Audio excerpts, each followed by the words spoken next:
सर्वांचं स्वागत आहे आपल्या अर्थशास्त्राच्या लेक्चरमध्ये. आज आपण डिस्कस करणार आहोत 2025 बोर्डासाठी जे काही महत्त्वाचे प्रश्न आहेत त्याचे डिस्कशन आपण या क्लासमध्ये करणार आहे. तर 2025च्या बोर्ड एक्झाम जवळ आलेल्या आहेत, त्याचे डेट्स आपल्याला डिक्लेअर झालेले आहेत. टाइम टेबल सुद्धा महाराष्ट्र बोर्डाने रिलीज केला आहे. तर आपल्याला अर्थशास्त्र या विषयासाठी महत्त्वाचे प्रश्न बघायचे आहे. आपण जसं की सिरीज चालू केली होती त्यामध्ये एक लेक्चर मी घेतलेला आहे. हा सेकंड लेक्चर राहील ज्यामध्ये आपण 8 मार्काचे प्रश्न, important question, very important question, कारण 16 मार्क आपल्याला डिसाईड करणार आहे या प्रश्नावर. 2 क्वेश्चन येणार, 3 क्वेश्चन येणार, त्यापैकी 2 सोडवायचे आहेत. 8-8 मार्काला प्रत्येक क्वेश्चन राहणार आहे. त्यामुळे हे महत्त्वाचे प्रश्न आहेत आणि यातूनच येणार. 100% गॅरंटी, याच्या व्यतिरिक्त कुठून येणार नाही क्वेश्चन, कारण 2022 ला पण यातूनच आले होते आणि 2023 बोर्डाला पण आले, 2024 बोर्डाला पण आले आणि याही वर्षी मी गॅरंटी देऊन सांगतो की याच आपण जे दिलेली आयएमपी पीडीएफ आहे किंवा आयएमपी क्वेश्चनची पीडीएफ आहे यामधूनच येतील. तर सर्वांनी आपल्या चॅनलला अजून सबस्क्राईब केलं नसेल तर सबस्क्राईब करा, लाईक शेअर करा आपल्या मित्रांसोबत. आणि हे सर्वांना क्वेश्चन जे आहेत ते 100% गॅरंटीड आहे. तुम्ही चेक करू शकता PYQ सोबत, यातूनच तुम्हाला क्वेश्चन दिसेल. तर ही आपली इम्पॉर्टंट क्वेश्चन आहे फॉर बोर्ड एक्झाम 2024 इकॉनॉमिक्स, अर्थशास्त्र या विषयाचे. तर प्रश्न क्रमांक 6 आपला जी बोर्डाची प्रश्नपत्रिका येते त्यातील प्रश्न क्रमांक 6 जो असेल तो आहे खालील प्रश्नांची उत्तरे, सविस्तर उत्तरे लिहा. तर प्रश्न क्रमांक 6 असतो खालील प्रश्नाची सविस्तर उत्तर लिहा, ज्यामध्ये 3 प्रश्न दिले जातील. त्यापैकी आपल्याला 2 प्रश्नांची उत्तरे लिहायची आहे, कोणतेही 2 प्रश्न सोडवायचे आहे. 16 गुणांसाठी तब्बल 16 गुण मिळणार आहे आपल्याला. म्हणजे 2 प्रश्न जर सोडवले तर 16 गुण मिळणार आहे. एका प्रश्नासाठी 8 गुण असणार आहे.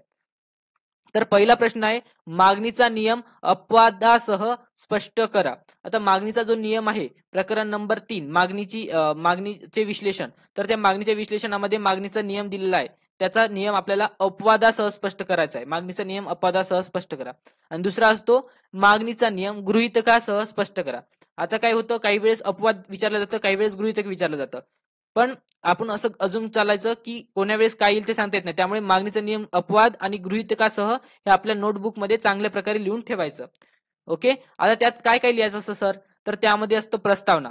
सुरुवातीला प्रस्तावनाला 1 मार्क असतो, ज्यामध्ये आपल्याला कोणी मांडला हा मागणीचा सिद्धांत कोणी मांडला, तर अल्फ्रेड मार्शल यांनी मांडला. किती मध्ये मांडला, 1890 मध्ये मांडला. कोण्या पुस्तकात मांडला, तर अर्थशास्त्राची मूलतत्वे. हे सगळं त्यामध्ये आलं पाहिजे. नंतर मागणीचा नियम, ज्यामध्ये तुम्ही सांगणार की जशी जशी किंमत वाढते तशी तशी मागणी कमी होते आणि ज्या प्रकारे हे होते त्याचप्रमाणे किंमत जर वाढत गेली तर मागणी कमी होणार आणि किंमत कमी झाली तर मागणी वाढणार. म्हणजे मागणी आणि किंमत यामध्ये काय व्यस्त संबंध आहे, म्हणजे एक वाढलं की एक कमी होतो हे सांगायचं आहे.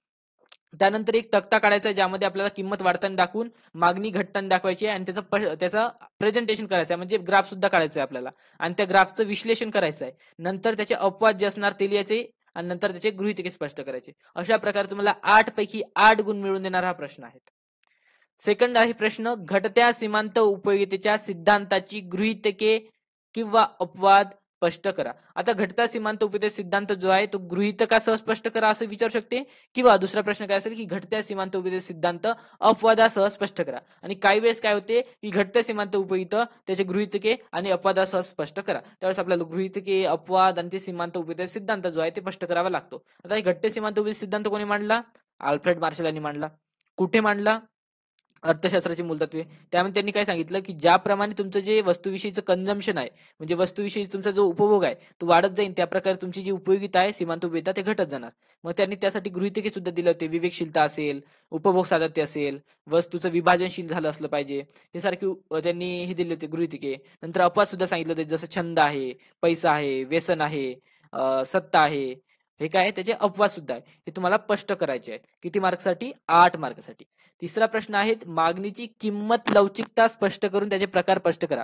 आता जो हा प्रश्न आहे तो मागणीची लवचिकता या प्रकरणातून आलाय. तर मागणीची किंमत लवचिकतेचे एकूण 5 प्रकार आहे. एकक लवचिक मागणी, अलवचिक मागणी, ओके, संपूर्ण लवचिक, संपूर्ण अलवचिक, एकक लवचिक, एकापेक्षा जास्त लवचिक आणि एकापेक्षा कमी लवचिक, असे मागणीच्या किंमत लवचिकतेचे एकूण 5 प्रकार आहे. ते तुम्हाला आकृत्यासह स्पष्ट करायचं आहे 8 मार्काला आलं तर. आणि हाच एक्झाम मध्ये आला होता 2024च्या बोर्ड एक्झाम मध्ये प्रश्न, की मागणीची किंमत लवचिकता स्पष्ट करून त्याचे प्रकार स्पष्ट करा. किती मार्कासाठी आला तर 8 मार्कासाठी. हा खूप इम्पॉर्टंट क्वेश्चन आहे, त्यामुळे तुम्ही करून ठेवायचा आहे.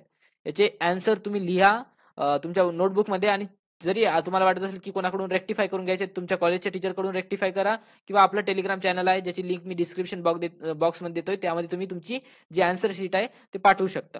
चौथा क्वेश्चन आहे स्थूल अर्थशास्त्राची संकल्पना वैशिष्ट्यांसह स्पष्ट करा. आता स्थूल अर्थशास्त्राचं काय करायचं, तर स्थूल अर्थशास्त्राला पहिला इंट्रोडक्शन द्यायचं की शब्द कुठून आला स्थूल, त्याची उत्पत्ती कोणी केली आहे, त्याचा अर्थ काय होतो, नंतर मग काय लिहायचं स्थूल अर्थशास्त्राचे.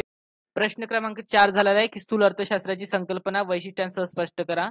नंतर आहे प्रश्न क्रमांक 5 उपयोगितेची संकल्पना स्पष्ट करून त्याचे वैशिष्ट्य लिहा. आता उपयोगितेची संकल्पना म्हणजे काय, तर वस्तू आणि सेवांमधली मानवी गरज पूर्ण करण्याची असलेली क्षमता म्हणजे उपयोगिता, युटिलिटी होईल. आणि मग त्याची वैशिष्ट्य सुद्धा आहे, जसं की सापेक्ष संकल्पना असेल, व्यक्तिनिष्ठ संकल्पना असेल, त्याचबरोबर नैतिकदृष्ट्या तटस्थ असेल, मागणी सॉरी उपयुक्तता यात फरक असेल, उपयोगिता आणि समाधान यात फरक असेल. हे सगळे तुम्हाला काय करायचे वैशिष्ट्ये पाठ करून ठेवायचे किंवा तुमच्या वहीमध्ये सविस्तर लिहून त्याची चर्चा विनिमय करायचा त्याच्याशी. ओके. नंतर आहे 6वा प्रश्न आहे मागणीतील विचलन आणि बदल आकृतीसह स्पष्ट करा. आता हा जर प्रश्न आला मागणीतील विचलन आणि बदल आकृतीसह स्पष्ट करा तर 8 मार्कालाच येणार आहे. कारण विचलनाचे 2 प्रकार आहे, एकतर संकोच आणि एक संकोच आणि एक काय म्हणतो विस्तार, आणि बदलामध्ये आहेत एकतर वृद्धी आणि त्याचा घट, असे 4 प्रकार त्याचे लिहायचे. नंतर आहे मागणीची निर्धारक स्पष्ट करा. मागणी निर्धारक करणारे घटक आपल्याला स्पष्ट करायचं आहे. नंतर पुरवठा चॅप्टर मधून आलाय की पुरवठ्याचा नियम अपवादासह गृहीतकासह स्पष्ट करा. तर गृहीतक मागच्या बोर्ड एक्झाम मध्ये येऊन गेले पुरवठ्याच्या नियमाचे, त्यामुळे अपवादावर ह्यावेळेस जास्त फोकस राहील. म्हणून पुरवठ्याचा नियम अपवादासह स्पष्ट करा असा येऊ शकते 8 मार्काला. नंतर पूर्ण स्पर्धेची वैशिष्ट्ये लिहा. पूर्ण स्पर्धा म्हणजे काय आणि त्याची वैशिष्ट्ये लिहा. मक्तेदारीयुक्त स्पर्धेची वैशिष्ट्ये स्पष्ट करा. निर्देशांकाचा अर्थ स्पष्ट करून त्याच्या मर्यादा लिहा. हा खूप महत्वाचा आहे निर्देशांक. आणि अशा प्रकारे हे 11 जर तुम्ही क्वेश्चन सूक्ष्म अर्थशास्त्रावरचे करून ठेवले तर तुम्हाला यापैकीच तुम्हाला 2 क्वेश्चन तुम्हाला काय दिसेल बोर्ड एक्झाम मध्ये दिसणार आहेत. आणि पुढचा जो व्हिडिओ लेक्चरचा पार्ट नंबर 2 असणार आहे त्यामध्ये आपण स्थूल अर्थशास्त्रातील जे काही इम्पॉर्टंट क्वेश्चन आहे ते आपण घेणार आहोत.